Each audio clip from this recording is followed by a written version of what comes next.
இன்னைக்கு நம்ம டெட் மேக்ஸ்ல என்ன பார்க்க போறோம்?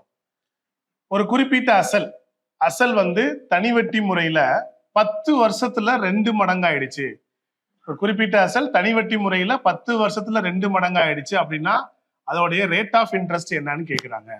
ஸோ ரேட் ஆஃப் இன்ட்ரெஸ்ட் அப்படின்னா என்ன ஃபார்முலா? இப்போ பொதுவாக நம்ம சிம்பிள் இன்ட்ரெஸ்ட்க்கு என்ன ஃபார்முலா படிச்சோம்? PNR/100. இப்போ நான் எனக்கு தனியா ரேட் ஆஃப் இன்ட்ரெஸ்ட் நான் ஃபார்முலா கன்வெர்ட் பண்ணணும்னா எனக்கு ஆர் வேணும்னா என்ன செய்யணும்? ஆறுக்குரிய ஃபார்முலா எப்படி மாறப்போகுது? இந்த 100 லெஃப்ட்ல வந்துருமா?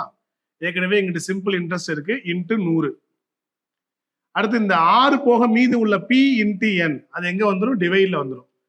இப்போ நம்ம ஆறுக்கு தனியா ஒரு ஃபார்முலா கிரியேட் பண்ணிட்டோம். ஸோ ஆறுக்கான ஃபார்முலா என்ன?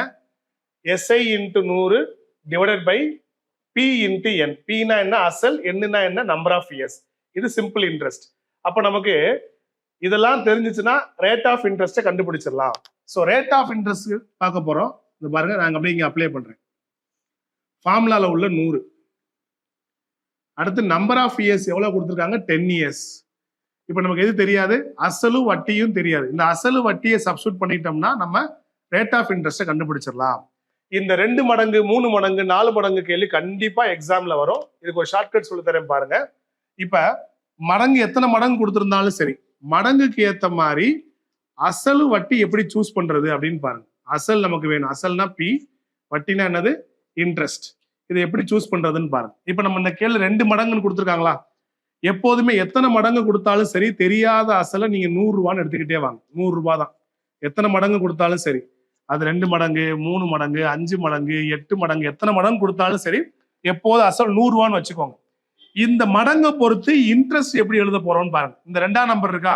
இந்த 2ல 1 கழிச்சுக்கோங்க, 1. அதோட 2 0.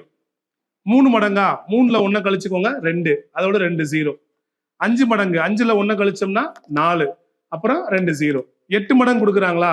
8ல 1 கழிச்சா 7. அதோட 2 0. இப்படிதான் அசலு வட்டி இருக்கும். இப்ப நமக்கு இந்த கேள்வியில 2 மடங்குன்னு கொடுத்துட்டாங்களா? அப்ப அசல் எவ்வளவு? எத்தனை மடங்கா இருந்தாலும் அசல் எப்போதும் 100 ரூபாய் தான். 2 மடங்குக்கு நம்ம என்ன இன்ட்ரெஸ்ட் சூஸ் பண்ணணும்?